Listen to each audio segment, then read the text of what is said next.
ഒരാൾ വന്നിട്ട് പറഞ്ഞു, ഉമർ തങ്ങളെ, എനിക്കെന്റെ ഭാര്യ ഒഴിവാക്കണം. എന്റെ പ്രശ്നം ചോദിച്ചു, നിങ്ങൾ തമ്മിൽ ഒരു സ്നേഹമില്ല. തങ്ങൾ ചോദിച്ചു, എല്ലാ വീട്ടിലും സ്നേഹമുണ്ടെന്ന എന്റെ വിചാരം? അതൊന്നും ഇല്ല, നീ കുറച്ചു കാലം ജീവിക്കേണ്ടി വരും. ഇതൊക്കെ സഹിച്ചും പുറത്തും ജീവിക്കേണ്ടവരല്ലേ നമ്മൾ എന്ന് പഠിപ്പിക്കുകയാണ് ഉമറുൽ ഫാറൂഖ് റളിയല്ലാഹു തആല അൻഹു. മുഅ്മിനീങ്ങളെ, നമ്മുടെ മക്കൾക്ക് പറഞ്ഞു കൊടുക്കുകയും കല്യാണം കഴിയുന്ന കുട്ടികൾക്ക് പഠിക്കണേ.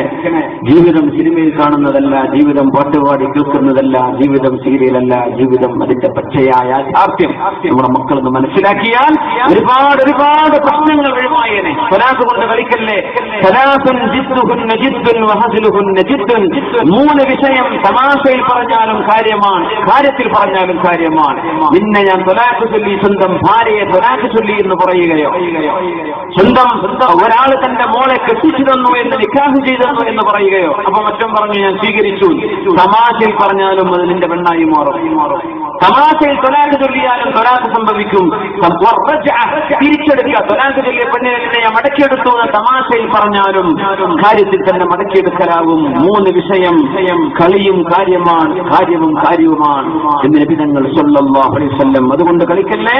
അതുകൊണ്ട് മുഅ്മിനീങ്ങളെ, ഏതെങ്കിലും രീതിയിൽ തൊലാഖിന്റെ വാക്ക് നമ്മുടെ ജീവിതത്തിൽ വരരുത്. തൊലാഖ് എന്ന് പറഞ്ഞ വാക്ക് പെട്ടിയിലാക്കി കടലിൽ കൊണ്ടുപോയി എറിയണമെന്നാ പറയാ. ആ വാക്ക് പിന്നെ കല്യാണം കഴിഞ്ഞാൽ ഉപയോഗിക്കരുത്. തമാശയിൽ പോലും തൊലാഖിനെ സംബന്ധിച്ച് നമ്മൾ പറഞ്ഞു പോകരുത്. അല്ലാഹു നമ്മുടെ കുടുംബത്തിലൊക്കെ ഒരുപാട് കാലം കുടുംബത്തിൽ സന്തോഷത്തോടുകൂടെ മരണം വരെ ഒരുമിച്ച് ജീവിച്ച് നാളെ പരലോകത്തും അള്ളാഹുവിന്റെ സ്വർഗത്തിൽ ഒരുമിച്ച് കൂടി ഇണകളായി അസ്വാജുകളായി ജീവിക്കാൻ അള്ളാഹു നമുക്ക് തൗഫീഖ് നൽകട്ടെ. റബ്ബിനോട് നമ്മൾ ദുആ ചെയ്യണം. കളെക്കാളും ഭംഗിയുള്ളത് ദുനിയാവിലെ പെണ്ണുങ്ങൾ കാണുന്ന ഇവിടുത്തെ പുരുഷന്മാരല്ല, നാളെ പരലോകത്തേത് അവർക്ക് അള്ളാഹു ഭംഗിയും ആരോഗ്യവും ആയുസ്സും ഒക്കെ വളരെ മനോഹരമായി നാളെ നൽകിയിരിക്കും. ഇന്നത്തെ പോലെയല്ല. നാളെയും സ്വർഗത്തിൽ കുടുംബമായി ജീവിക്കത്തക്ക രീതിയിലുള്ള കുടുംബങ്ങളായി നമുക്ക് മാറണം. അള്ളാഹു അനുഗ്രഹിക്കട്ടെ. ആമീൻ യാ റബ്ബൽ ആലമീൻ. നമ്മുടെ മക്കളെ മനസ്സിലാക്കുക, രക്ഷിതാക്കന്മാരെ മനസ്സിലാക്കുക. ഹബീബായ സല്ലല്ലാഹു അലൈഹി വസല്ലം തങ്ങൾ സ്നേഹത്തോടുകൂടിയ കുടുംബത്തെ വിളിച്ചിരുന്നതെന്നാണ്. യാ ആയിഷ എന്ന് വിളിക്കേണ്ടതിന് യാ ആയിഷ, നമ്മൾ ഓമനപ്പേര് വിളിക്കൂലേ, അതുപോലെ തങ്ങൾ വിളിക്കുമായിരുന്നു ആയിഷ ബീവിയെ. യാ ആയിഷ. ചിലവ പറയും യാ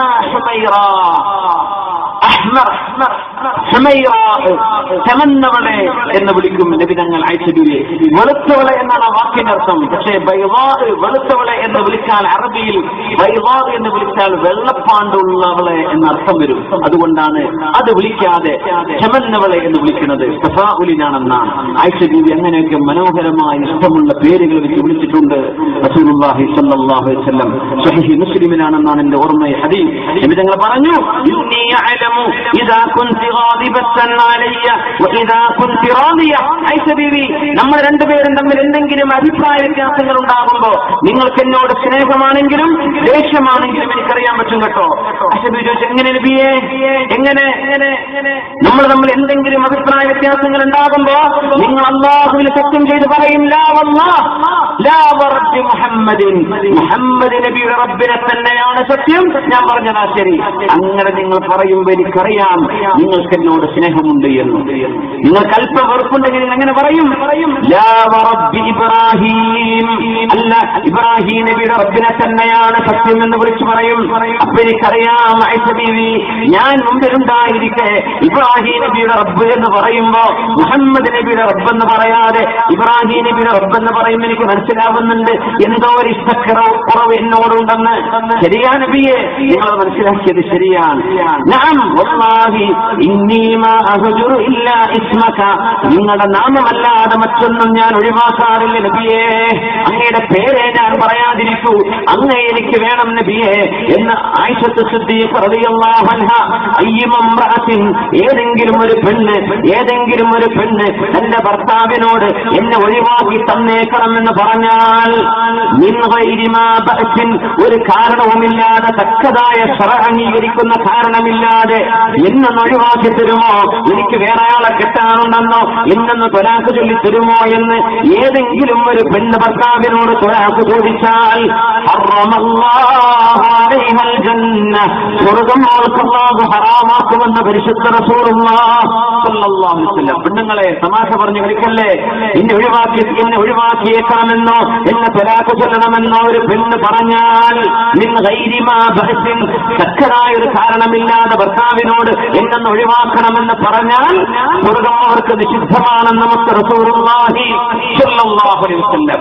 ഭർത്താവ് ഭാര്യയ്ക്ക് സ്വർഗം വാങ്ങിച്ചു കൊടുക്കാനുള്ളവരാ, ഭാര്യ ഭർത്താവിന് സ്വർഗം വാങ്ങിച്ചു കൊടുക്കാനുള്ളവരാ. നബി തങ്ങൾ പറയുമായിരുന്നു, ഒരു പെണ്ണിനല്ലാഹു ഒരു ആണിനല്ലാഹു റഹ്മത്ത് ചെയ്യട്ടെ, ദുആ ചെയ്യാൻ. അതിൽ നമുക്കൊക്കെ പെടാൻ പറ്റും. ആരാന്നറിയോ? രാത്രി തഹജ്ജുദ് നിസ്കരിക്കാൻ വേണ്ടി എഴുന്നേറ്റു. കാലൊക്കെ ഉറങ്ങുമ്പോഴേ സുബഹിക്ക് മുമ്പ് ഉറക്കത്തിൽ നിന്ന് എഴുന്നേറ്റു. നിസ്കരിക്കാൻ വേണ്ടി നിൽക്കുമ്പോ ഭാര്യ ഉറങ്ങുകയാണ്. അവളെയും എഴുന്നേൽപ്പിച്ചു. നീയും ഒന്ന് എഴുന്നേറ്റ് 2 റക്അത്തെങ്കിലും തഹജ്ജുദ് നിസ്കരിക്കണേ എന്ന് പറയുമ്പോ അവൾ എഴുന്നേൽക്കാൻ മടിച്ചു കിടന്നപ്പോ അവളുടെ മുഖത്തേക്ക് ചെറിയ തോതിൽ വെള്ളം തെളിച്ചു, ഉറക്കം ഉണരാൻ. അങ്ങനെ ചെയ്ത് അവളെ എഴുന്നേൽപ്പിച്ച് ഭർത്താവിന് അല്ലാഹു റഹ്മത്ത് ചെയ്യട്ടെ എന്ന് മുത്ത് റസൂലുള്ളാഹി സ്വല്ലല്ലാഹു അലൈഹി വസല്ലം തങ്ങൾ ദുആ ചെയ്തു. എങ്ങനെ? നിങ്ങൾ ഒറ്റ നിസ്കരിച്ചാൽ മതി, പക്ഷേ ഭാര്യയെ കൂടെ എഴുന്നേൽപ്പിക്കും. ഒരു പെണ്ണിന് അല്ലാഹു റഹ്മത്ത് ചെയ്യട്ടെ, അവളെ രാത്രി നിസ്കരിക്കാൻ വേണ്ടി എഴുന്നേറ്റു. സുബഹിന്റെ മുമ്പ് 2 റക്അത്ത് സുബഹിക്ക് മുമ്പ് എഴുന്നേൽക്കാൻ നിസ്കരിക്കാൻ വേണ്ടി അവൾ ഉളു എടുത്തു വന്നു. ഭർത്താവിനെ വിളിച്ചു, എഴുന്നേൽക്ക്, 2 റക്അത്ത് നിസ്കരിക്കല്ലേ, തഹജ്ജുദ്. പറഞ്ഞ ഉറങ്ങാൻ. അങ്ങനെ വിസമ്മതിച്ചപ്പോ ഒരൽപ്പം വെള്ളം കൊണ്ടുവന്ന് ഭർത്താവിന്റെ മുഖത്തേക്ക് കുടഞ്ഞു കൊടുത്തു. വിഷമിപ്പിക്കാനല്ല, ഉറക്കം ബുദ്ധിമുട്ടാക്കാനല്ല, എഴുന്നേൽക്കാൻ വേണ്ടി സഹായിക്കാൻ വേണ്ടി ഒരൽപ്പം വെള്ളം കുടഞ്ഞു കൊടുത്ത് ഭർത്താവ് എഴുന്നേൽക്കുകയും ആ ഭർത്താവും ഭാര്യയും 2 പേരും അല്ലാഹുവിന് വേണ്ടി തഹജ്ജുദ് നിസ്കരിക്കുന്ന അവസ്ഥയുണ്ടായാൽ എഴുന്നേൽപ്പിച്ച ഭർത്താവിന്റെ റഹ്മത്തിന് വേണ്ടി ദുആ ചെയ്തു റസൂലുള്ളാഹി. ഭർത്താവിനെ എഴുന്നേൽപ്പിച്ച ഭാര്യയ്ക്ക് വേണ്ടി റഹ്മത്തിന് ദുആ ചെയ്തു റസൂലുള്ളാഹി. ആ വീട്ടിൽ റഹ്മത്തുണ്ടാവും. ആ വീട്ടിൽ അല്ലാഹുവിന്റെ റഹ്മത്തുണ്ട്, കാരുണ്യമുണ്ട്. നമ്മൾ സ്വർഗം കൊടുക്കാൻ വേണ്ടി വന്നവളാ. ഭർത്താവിന് വേണ്ടി സ്വർഗം കൊടുക്കാൻ ഭാര്യയും, ഭാര്യയ്ക്ക് സ്വർഗം വാങ്ങിക്കാൻ ഭർത്താവും, 2 പേരും അല്ലാഹുവിന്റെ സ്വർഗത്തിലേക്ക്. അല്ലാഹു നമ്മുടെ കുടുംബങ്ങൾ അങ്ങനെ ആക്കി തരുമാറാകട്ടെ.